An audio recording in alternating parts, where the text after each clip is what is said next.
आज हम कक्षा 10 के लिए हिंदी बी की कक्षा को स्टार्ट करने जा रहे हैं, जिसमें हमारा प्रथम अध्याय है साखी। साखी जिसकी रचना की है कबीरदास जी ने। वो कबीरदास भक्ति आंदोलन के समय में उनका प्रादुर्भाव हुआ। उनका जन्म 1398 ईस्वी में काशी में और 1518 ईस्वी में उनकी मृत्यु मगहर में हुई। ये वो दौर था जब भारत में भक्ति आंदोलन का दौर चल रहा था। भक्ति आंदोलन का दौर मतलब धर्म में उस समय बहुत ज़्यादा कुरीतियाँ आ गई थी, जिसको सुधारने के लिए बहुत सारे संत महापुरुषों ने अपना योगदान दिया, जिसमें एक बहुत बड़ा नाम आता है कबीरदास जी का।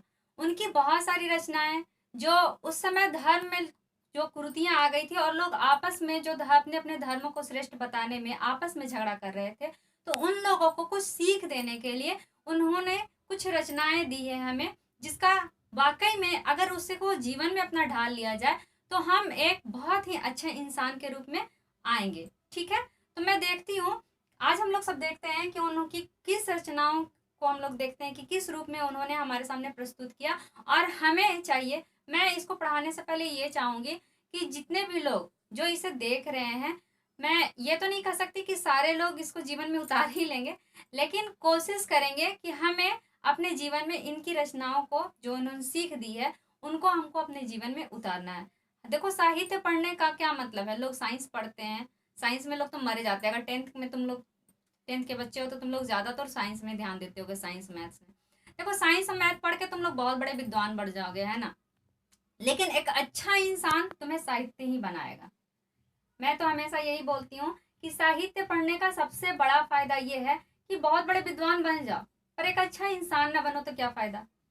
मैं तो अपनी कक्षाओं में यही कहती हूँ कि मैं सबको विद्वान तो नहीं बना सकती, पर एक अच्छा इंसान बनने की मैं सोच तो सकती हूँ कि तुम सब सब विद्वान तो नहीं हो जाओगे, पर सब अच्छे इंसान बन सकते हो। तो देखिए हम अपने जीवन में क्या उतारते हैं और एक अच्छा इंसान बनने की कोशिश करते हैं। आते हैं हम लोग प्रथम पद को पढ़ते हैं। ऐसी बानी बोलिए मन का आपा खोए, अपना तन शीतल करे औरन को सुख होए। देखो, इसमें क्या कहा है कबीरदास जी ने? ऐसी बानी बोलिए। अब कैसी बानी होनी चाहिए हमारी? मधुर वाणी होनी चाहिए। हम लोग छोटे से ही हमारे मम्मी पापा या हमारे जो भी लोग हैं आस पड़ोस में सब यही बोलते हैं, अरे ऐसा वाणी बोलो, ऐसी मधुर वाणी बोलो जिससे कि तुम्हें खुद भी अच्छा लगेगा और दूसरों को भी अच्छा लगेगा। आप खुद ही देखो, अगर अपने दोस्तों के साथ आप लोग अच्छे से प्यार से हंस बोलकर बात करते हो तो कैसा लगता है? आपके दोस्तों को, जाहिर है वो आपके दोस्तों को बहुत अच्छा लगता होगा। आप जिसके साथ भी बात करते हो, अगर अच्छे से बात करते हो, हंसकर बोलकर मीठी बानी बात करते हो, तो सबको अच्छा लगता है। और जिससे बात करे उसे तो अच्छा लगता ही लगता है, आपको खुद में भी अच्छा लगता है। लेकिन वही आप गुस्सा हो जाओ, रुष्ट हो जाओ आप, और गुस्से से किसी को कुछ भी बोल दो, वो आपको बहुत प्रिय है जिसे आपने गुस्से में बात कर दी, आपके दोस्त को बुरा लगेगा। उसे तो बुरा लगेगा ही, आपको खुद भी अच्छा नहीं लगेगा। और दोस्त तो छोड़ो, दुश्मन को भी अगर आप बोल देते हो ना, जिसे आप दुश्मन मानते हो उसे भी बोल देते हो, तो कहीं ना कहीं आपके मन में भी टीस होती है। आपको भी दुख होता है कि मैंने बहुत गलत या फिर बहुत कड़ी बात कह दी, बहुत गलत बात कहा। तो क्यों ऐसी बात कहेंगे भैया? हम लोग को हमेशा जो है, अगर कोई आपसे दुश्मन भी है, अगर आप उससे अच्छे से बात करते हो तो कहीं ना कहीं वो भी थोड़ा नरम हो जाएगा। तो इसलिए कबीरदास जी ने हमें पहली सीख क्या दी? इस अध्याय में हमने पहली सीख क्या सीखी?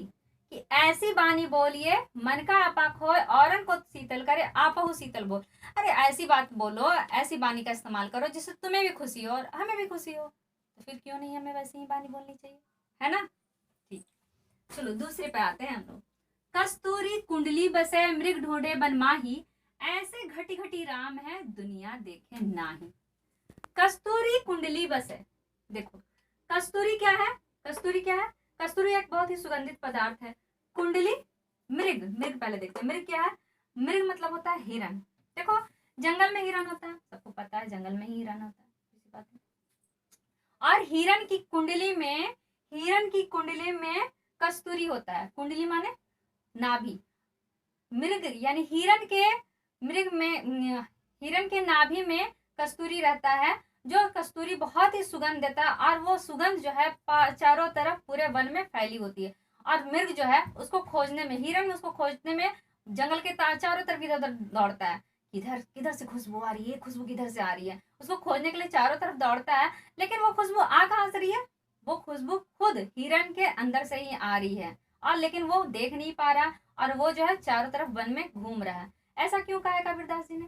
ऐसा हमें कहा है क्योंकि हम लोग खुद भी अपने अंदर में बसे राम भगवान को नहीं देखते हैं, और भगवान को खोजने के लिए हम लोग कहाँ कहाँ जाते हैं? मंदिर, मस्जिद, गुरुद्वारा, चर्च, बहुत जगह जाते हैं, लेकिन अपने अंदर में बैठे भगवान को नहीं देखते। ऐसे घटी घटी राम है। राम कहाँ है? भगवान कहाँ है? परमात्मा कहाँ है?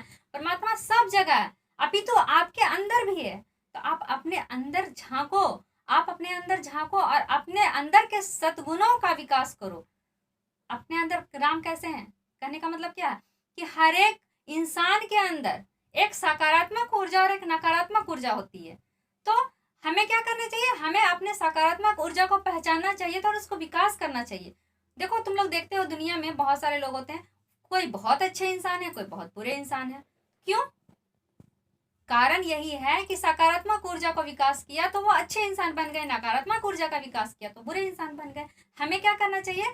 हमें भगवान को मंदिर मस्जिद जाके ढूंढने से अच्छा अपने अंदर के सद्गुणों का विकास करें। अभी तो लॉकडाउन में कोई मंदिर मस्जिद जा भी नहीं रहा, फिर भी चलो, हमेशा हमें क्या करना? तो क्या अभी कहीं हम मंदिर मस्जिद नहीं जा रहे हैं तो क्या हम बुरे इंसान हैं?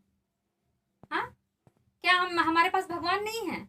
हम भगवान की प्रार्थना नहीं कर सकते? हम अपने आप सद्गुणों का विकास नहीं कर सकते? कर सकते हैं। तो वैसे ही हमेशा हमें क्या करना चाहिए? हमें अपने सद्गुणों का विकास करना चाहिए, और सद्गुणों का विकास करके हमें क्या करना चाहिए?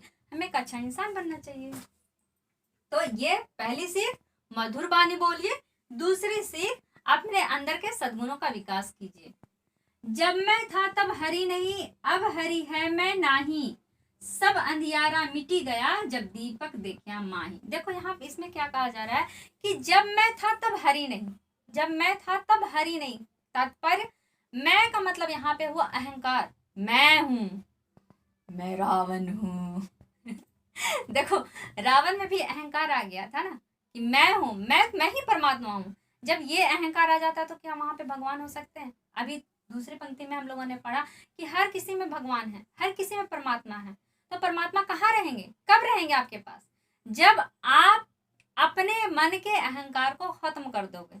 जब मैं था तब हरि नहीं, यानी जब मेरे अंदर अहंकार था तब वहां पे हरि नहीं रह सकते, वहां भगवान नहीं रह सकते। और जब हरि है मैं नहीं, ठीक है, अब हरि है मैं नहीं, कहने का मतलब अब जब मैं अपने अंदर में अपने भगवान को देखता हूँ तब मैं, अरे जब भगवान मेरे अंदर भगवान है तो अब मेरा अस्तित्व हो सकता है क्या? नहीं हो सकता है।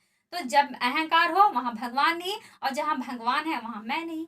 मैं कैसे हूँ? मेरा तो कोई अस्तित्व ही नहीं है ना जहां भगवान है।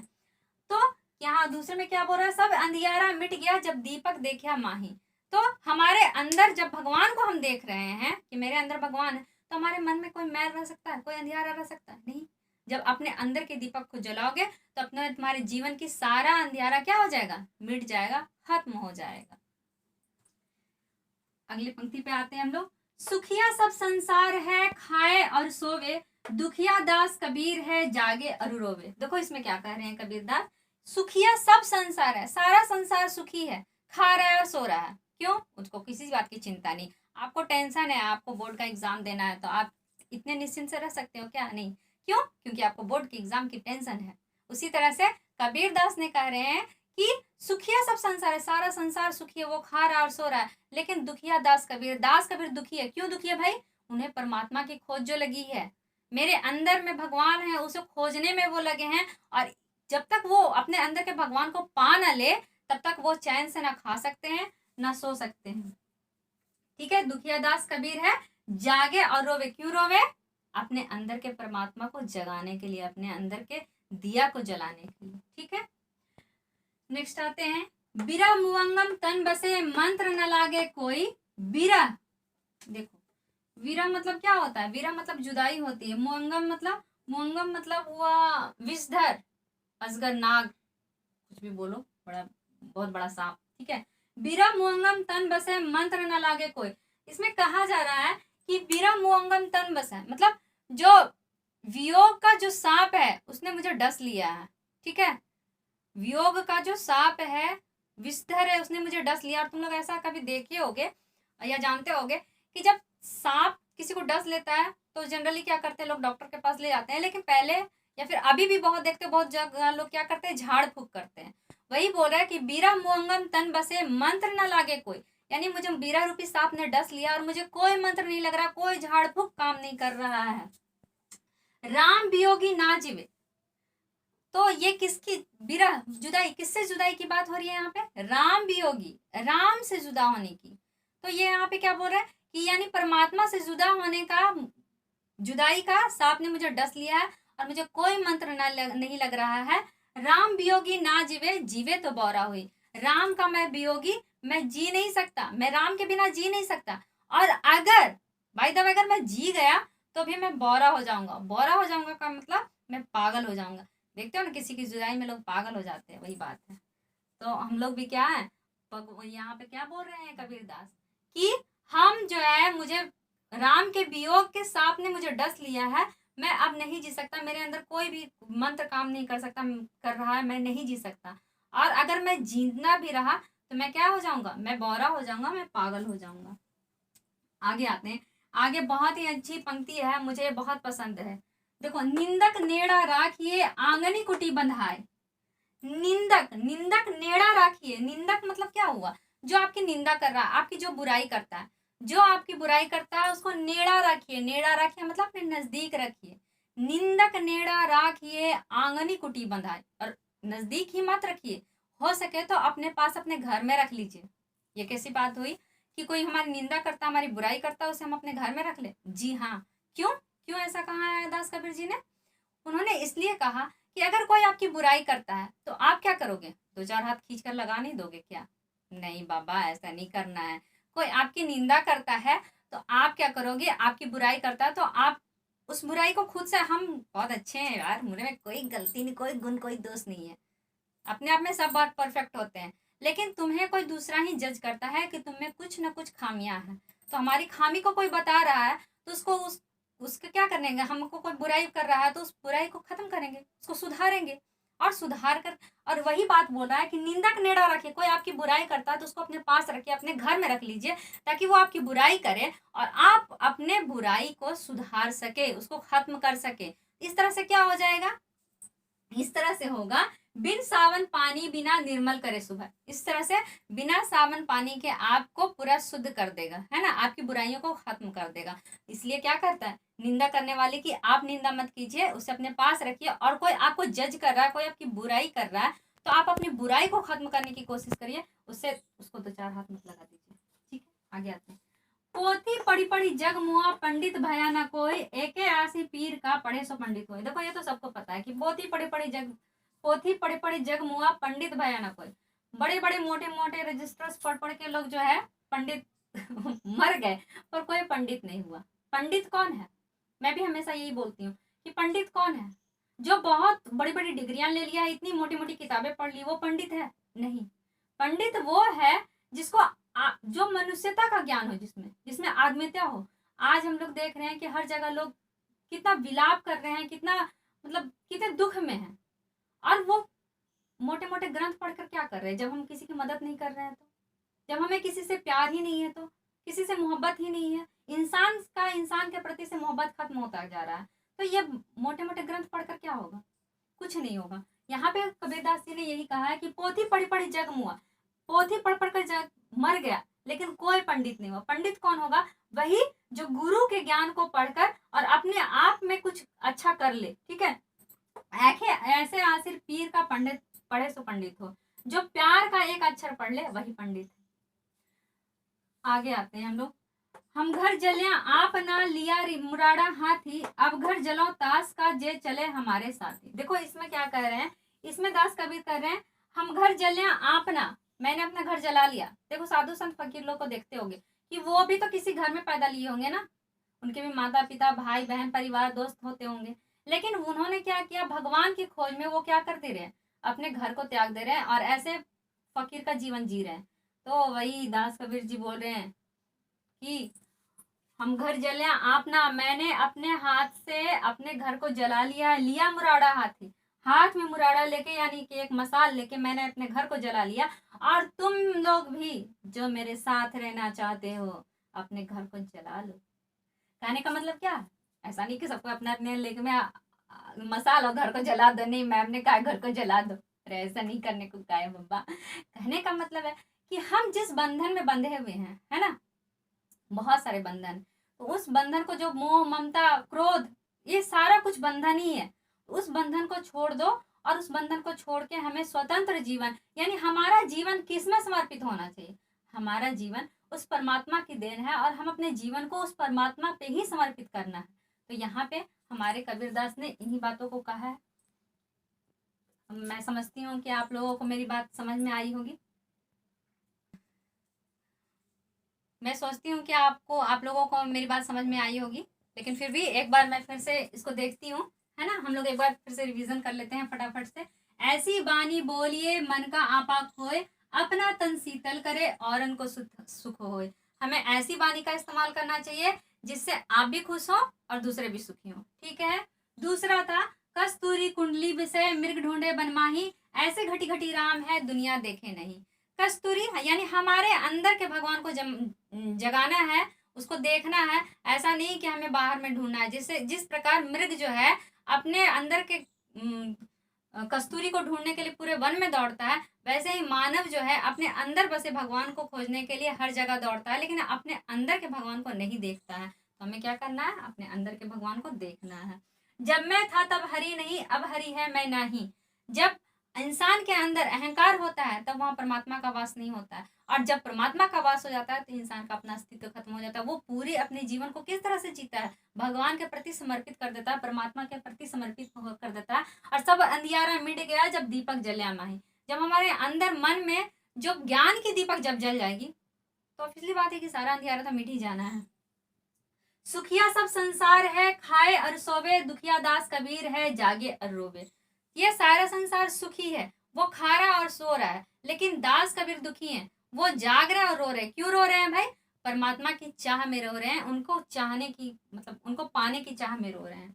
बीरा मुअंगम तन बसे, मंत्र न लागे कोई, राम वियोगी ना जीवे, जीवे तो बौरा हुई। इसमें क्या कहा है दास कबीर ने? इसमें उन्होंने कहा है कि मुझे जो है परमात्मा के विरह रूपी सांप ने मुझे डस लिया और मुझे कोई मंत्र नहीं लग रहा है। अब मैं राम के वियोग में मैं जी नहीं सकता, और अगर मैं जिया तो मैं क्या हो जाऊंगा? बौरा हो जाऊंगा, मैं पागल हो जाऊंगा। निंदक नेड़ा राखिए, आंगनी कुटी बंधाए, बिन सावन पानी बिना निर्मल करे सुहाए। निंदा करने वाले को आप अपने पास रखें, हो सके तो अपने घर में जगा दें, ताकि वो क्या करे? आपकी बुराई करे और आप अपनी बुराई को अच्छाई में तब्दील करते जाए, और इस तरह से क्या हो जाएगा? बिना सावन बिना पानी के आपका आप जो है निर्मल हो जाएंगे, शुद्ध हो जाएंगे। पोथी पढ़ी पढ़ी जग मुआ, पंडित भया न कोय, ऐके आसिर पीव का पढ़े से पंडित हो। इसका क्या मतलब था? इसका मतलब ये था कि पोथी पढ़ी पढ़ी जग मुआ, पोथी पढ़ पढ़ के जग मर गया, लेकिन कोई पंडित नहीं हुआ।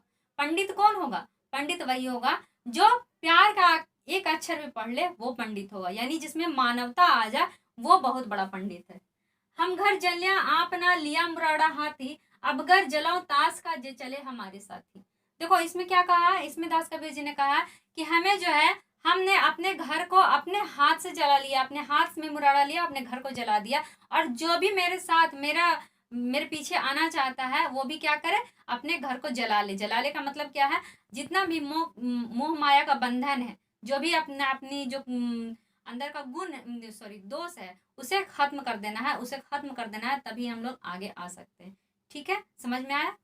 उम्मीद करती हूँ आपको मुझे मेरा ये क्लास अच्छा लगा होगा। धन्यवाद।